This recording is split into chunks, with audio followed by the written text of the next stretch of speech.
दतिया की जो कहावत है कि झांसी गले की फांसी और दतिया गले का हार, ललितपुर न छोड़िए जब तक मिले उधार। ये यहाँ की कहावत है। चूँकि एक यहाँ के जो राजा थे, तीसरे नंबर के जो राजा थे, राजा दलपत राव, उनकी भी कहावत है। औरंगजेब के दरबार में उनका दूसरे नंबर का उनका इस्तकबाल स्वागत होता था, यानी दूसरे नंबर की उनके लिए कुर्सी रखी गई थी। तो उनकी जो कहावत है कि दतिया दलपत राव की और जीत सके ना कोई, और जो जीतन को चले सो बीच में फजीयत हो। यहाँ के राजा ने सागर बनवाए, ताल बनवाए, तलैयाँ बनवाई। ये पूरा चूँकि मरीन ड्राइव का इसका सर्किट बनाया गया, तो आज तक दतिया के ऊपर किसी भी बाहरी ताकत या किसी ने आक्रमण नहीं कर पाया। ये यहाँ की बहुत स्पेशलिस्ट बात है सर। आज हम जो है दतिया के महल में आए हैं। हम अभी आगरा से वापस जा रहे थे तो ये महल हमको रास्ते में पड़ा, तो हमने सोचा कि चलो महल देखते हुए जाएंगे। तो चलिए दिखाते हैं महल आपको अंदर से कैसा है।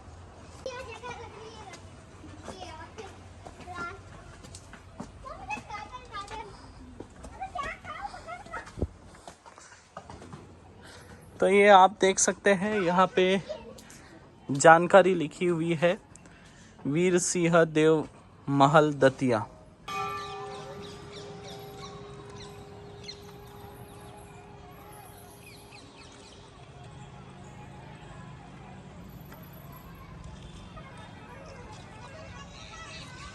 ऊपर कोई प्रॉब्लम नहीं।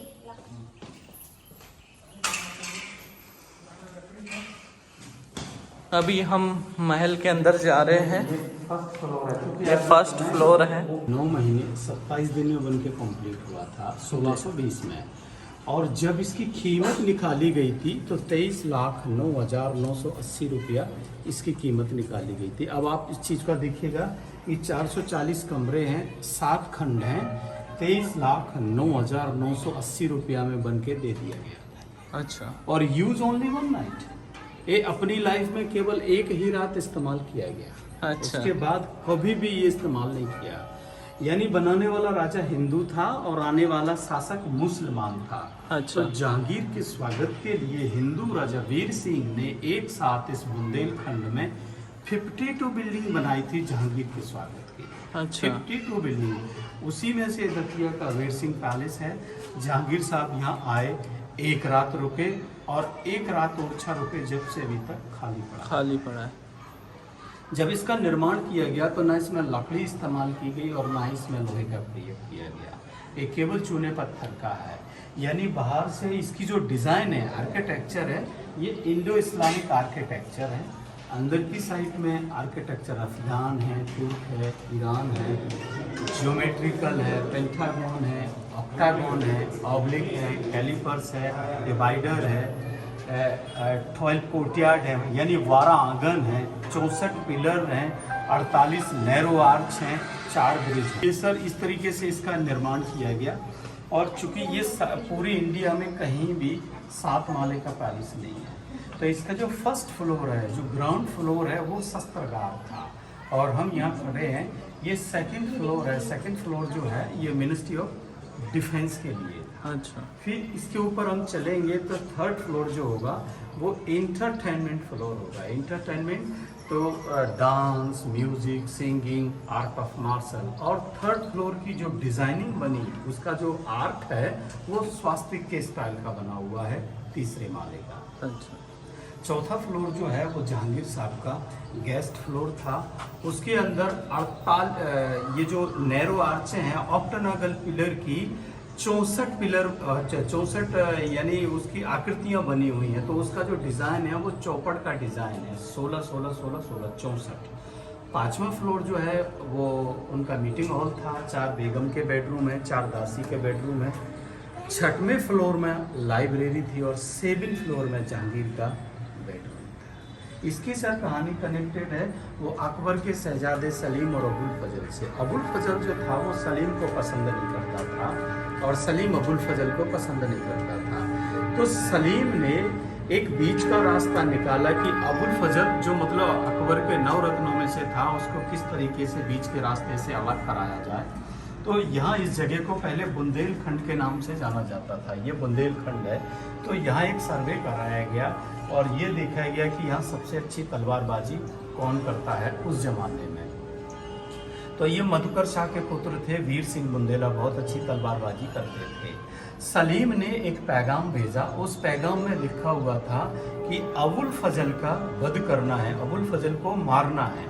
तो सलीम ने उस पैगाम को स्वीकार कर लिया। उन्हीं दिनों में अबुल फजल का जो काम था वो दक्षिण भारत से रेवेन्यू कलेक्शन करना और आगरा के सरकारी कोष में उसे जमा करना। उन्हीं दिनों में ढक्कन के अंदर जो दक्षिण भारत में एक ढक्कन जगह है, तो वहाँ पे हीरा जवाहरात की खदान हुआ करती थी। तो पब्लिसिटी ये कर दी कि ये भाई सरकारी पैसा लेके जा रहा है और ये हीरा जवाहरात लेके आ रहा था। तो यहाँ से सर एक जोरासी की घाटी है, चूँकि अब ग्वालियर से आए हों या जा रहे हों अभी, तो चूँकि अबुल फजल जो था वो अस्थमा का रोगी था और वीर सिंह की फौज पहले से ही उस घाटी में जाके छुप गई। चूँकि वो अस्थमा का रोगी था तो उसकी फौज काफ़ी दूर से चल रही थी। तो अबुल फजल ने जैसे ही उस घाटी को क्रॉस करा तो वीर सिंह ने तुरंत अबुल फजल का सर कलम कर उसको मार दिया। जब अकबर को इस बात का पता चला कि अबुल फजल की मृत्यु हो गई तो अकबर काफ़ी दुखी हुआ और 1605 में अकबर की मृत्यु हो गई।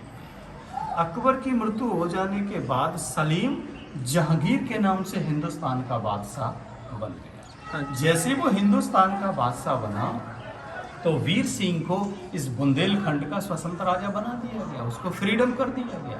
तो वीर सिंह ने भी एक चाल चल दी कि ना हिंदुस्तान का बादशाह है, इसको बुलाकर मैं अपने बुंदेलखंड में स्वागत कर देता हूँ।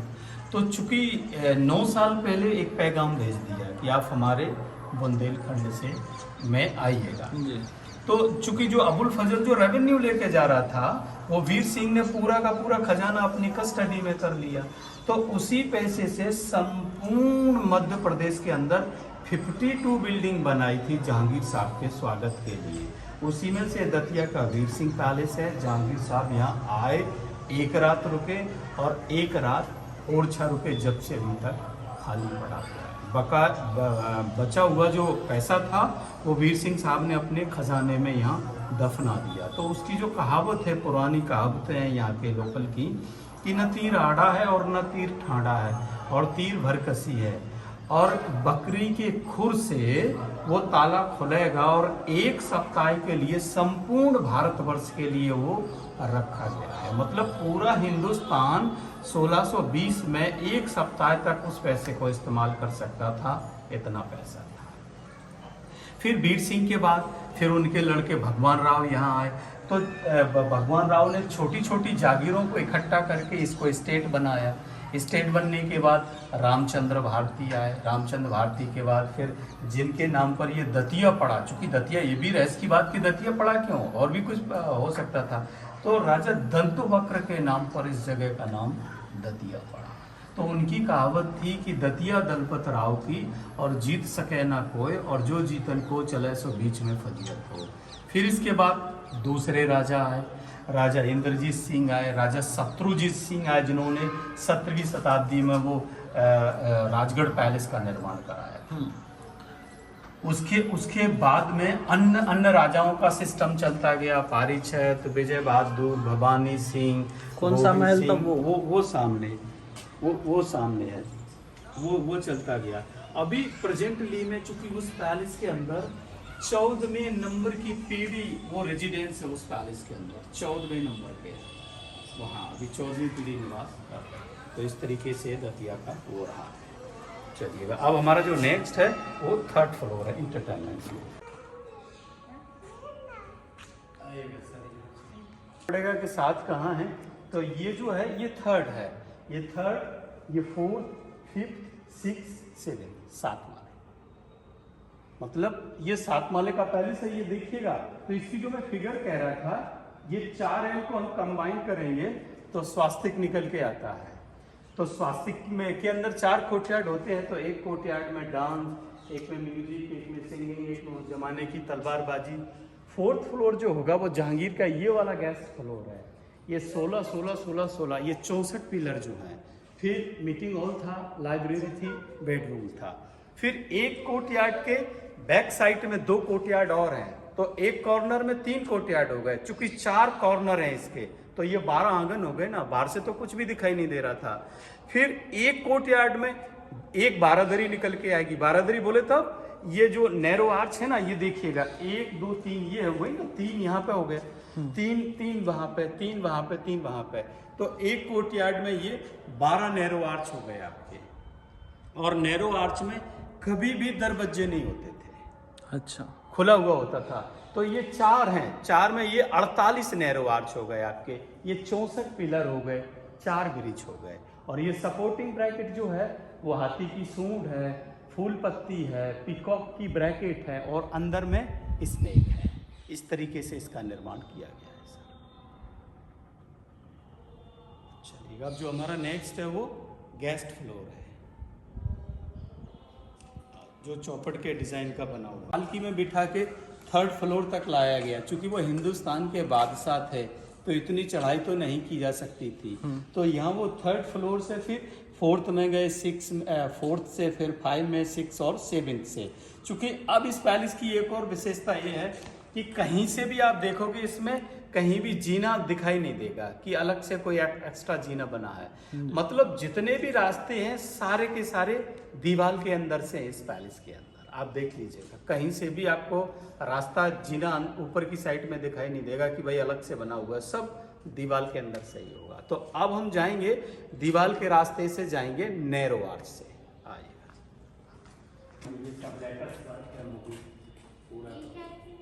ये रूम्स हैं, ये सब ये सारे आर्किटेक्चर है। तुर्की से आए तो वो उसमें पूरा मोजाइकें हैं। मुगल तो थे ही, डोम और आर्चेज, ये नैरो आर, ये सारी की सारी थी। तो मुगल भी है, अफगान भी है, तुर्क भी है, राजपूत भी है, और बुंदेला बहुत अच्छी पेंटिंग भी है। तो चूंकि उनकी जो मिनिस्ट्री थी, उनके जो गेस्ट थे, बहुत प्रभावित हुए कि हर आर्किटेक्चर इस पैलेस के अंदर मौजूद है। ये जो है ये जो है ये जहांगीर साहब का गेस्ट फ्लोर है। तो ये जो 16 की फिगर दिखाई दे रहे हैं ना, ऑक्टागोनल फिगर, ये देखिएगा। तो जैसे 16 यहाँ, 16 वहाँ, 16 वहाँ, 16 वहाँ, ये 64 हो गया। तो जैसे आपको डांस पसंद है तो आप यहाँ से डांस देख सकते थे, आपको म्यूजिक पसंद है तो आप यहाँ से म्यूजिक सुन सकते थे, दूसरे आदमी को तलवारबाजी देखना पसंद करता तो उधर से वो तलवारबाजी देख सकते थे। तो इस तरीके से जो बोट का सिस्टम होता था, यहाँ से चल के वो यहाँ से पूरा चलता था, यानी पूरा 64 खाने से जाकर वो चीज़ वहाँ समाप्त होती थी। तो इसके अंदर में जो सीलिंग है वो तुर्की आर्किटेक्चर है। आइएगा, मैं आपको तुर्की आर्किटेक्चर बता देता हूँ।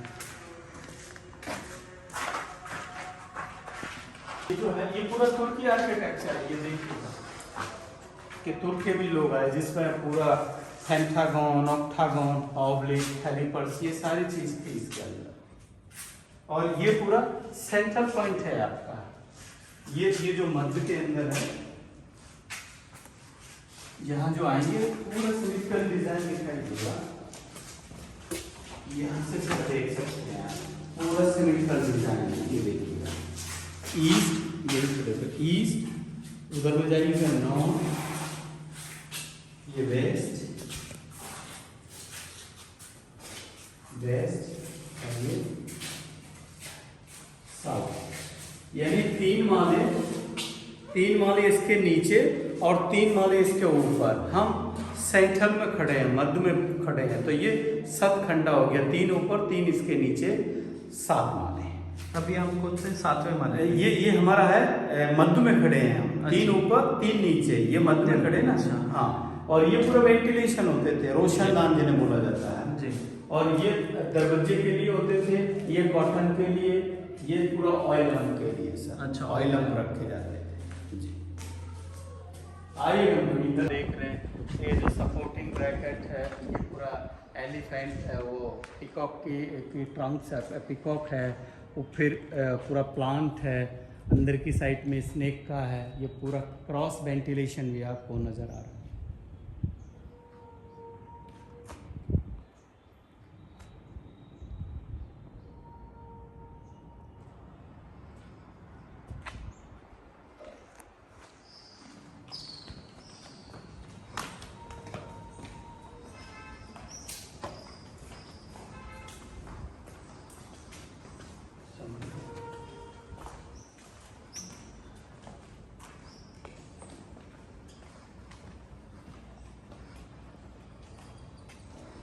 पूरा हमारा 5वां फ्लोर चल रहा है।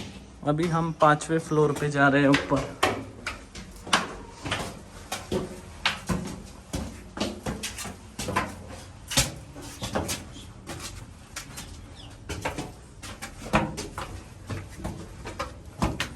सर बचा के सर बचाओ, माथा बचाओ भैया को। सर बचा क्या नहीं? माथा बचा। बाबू को पकड़ो।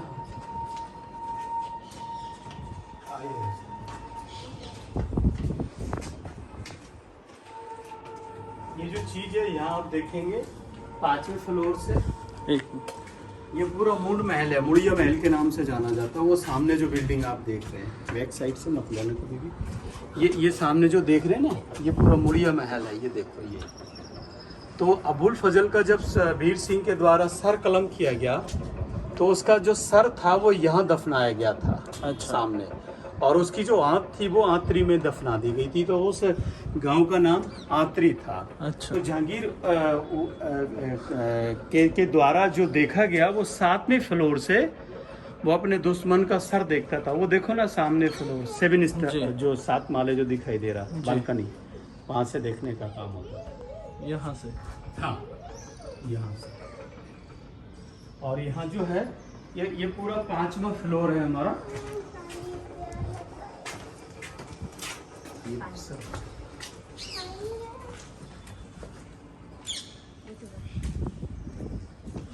है सर हमारा 5वां फ्लोर। तो ये 4 बेगम का बेडरूम है। इस तरीके से देखिएगा, इसकी इनके ऊपर जो रफ है 1, वो 2, 3 और ये 4, और प्रत्येक कॉर्नर में ये दासी का बेडरूम है। वहाँ इनका पूरा का पूरा मीटिंग हॉल है, फिर लाइब्रेरी है, फिर बेडरूम्स है। और यहाँ से आप देख सकते हैं ये पूरा का पूरा 12 को पूरा आंगन का कोर्टयार्ड। यहाँ से ये एक हो गया, देखिएगा एक कोर्टयार्ड। इसके बैक साइड में ये 2 हो गए, 1 2 3। तो एक बाजू में 3 हो गया ना, फिर दूसरा में भी, तीसरा में, चौथा में, ये 12 आपका हो गया। फिर यहाँ से ये 3rd 4th 5th 6th 7th, ये 64 पिलर हैं, ये 4 ब्रिज हैं। वहाँ से पूरा मीटिंग हॉल भी देखने के बाद हम नीचे जा सकते हैं। ये बैक साइड में लेक है, आर्टिफिशियल लेक, उसी पीरियड की है।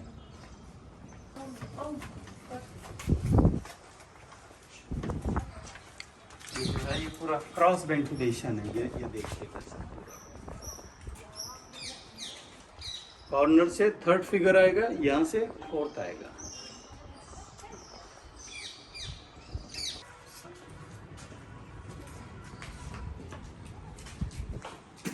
ये पूरा ये लेक व्यू है। ये देखिएगा, इसको लाला का ताल बोलते हैं। इसको लाला का ताल।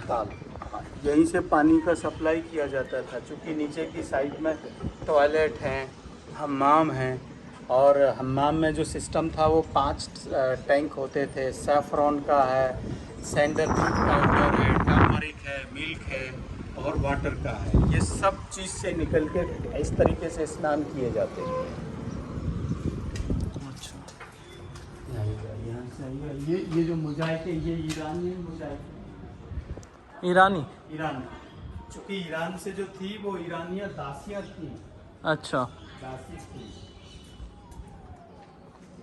सर हमारा ये होगा मीटिंग हॉल।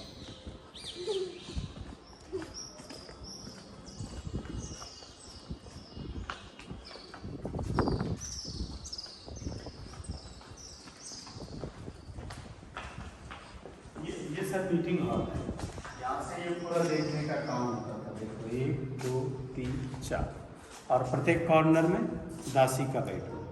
यहाँ ये पूरा इनले का काम था, जिसके अंदर पूरा हीरा है, जवारात है, नीलम है, पन्ना है, मूंगा है, ये सारी चीज़ थी। ये पूरा ब्रैकेट जो है ये द्रवण आर्किटेक्चर हो जाता है। ये पूरा का पल्लवा, चोल, चालुक्य, पांड्या, ये द्रवण आर्किटेक्चर है। और यहाँ से वो जहांगीर साहब आए थे। ये देखिएगा, ये रास्ता आने का, क्योंकि जो भी रास्ते हैं सब दीवार के अंदर से हैं, यहाँ से उनका आना होता है। और यहाँ से वो ऊपर की साइड में जा रहा है। ये इसे वो ऊपर की साइड में जाने का रास्ता।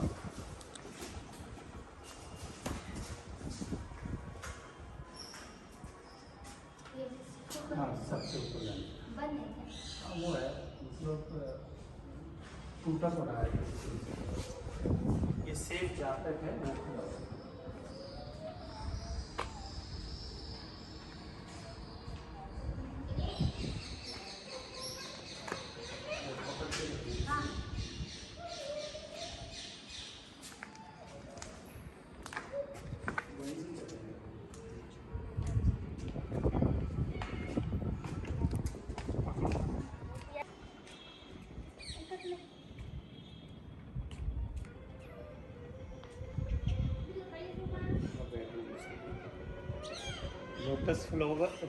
लोटस फ्लावर ऊपर की साइड में कलसा, जिसमें कलसे में पवित्र जल डाल दिया जाता है।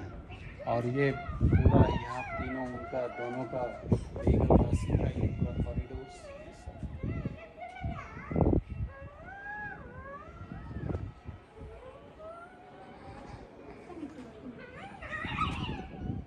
कहाँ नीचे जाना है?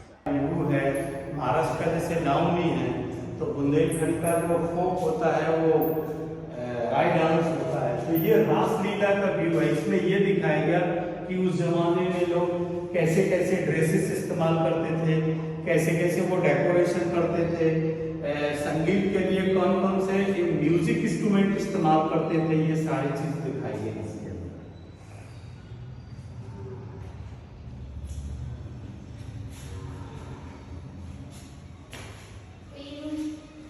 ये पूरा तट जो ये राम मंदिर है। हाँ,